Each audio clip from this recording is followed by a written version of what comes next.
በድላችሁ አሳዝናችሁ በጣም አታስመስሉ። ንጹሕ ሰው ሁኑ። ሕሊና በእግዚአብሔር ፊት ነው በውስጥ ፍርድ፣ ደግሞም በግብሩ በሰው ፊት ነው። በእግዚአብሔርም በሰውም ፊት ያለ ወቀሳ መሆን በጣም ጤንነት ነው። ሕሊናን ደግሞ የማትሰሙ ከሆነ ሲደራረብ ይደነዝዛል። ሲደነዝዝ ሰውየው ለኃጢአት ላይሰንስ ያገኘ ይመስለዋል። ስለዚህ ደጋግሞ ይሰራዋል፣ አይወቀሱ። ኖርማል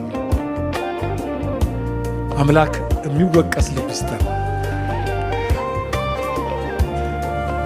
እኔ ነኝ የበደልኩት አላለም ዳዊት? እኔ ነኝ በቃ ማረኝ አይደል? 50 ላይ መዝሙር እኔን ጣሉኝ አለ ዮናስ።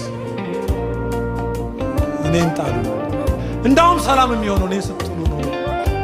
እንደ መወቀስ በረከት፣ እንደገና በእግዚአብሔር ፊት ሪፔንት እንደማድረግ ደግሞ ቅድስና ያለ። ስለዚህ የኔ አምልኮ በእግዚአብሔር ፊት እንደዚህ ነው፣ ያለ ወቀሳ ነኝ ይላል።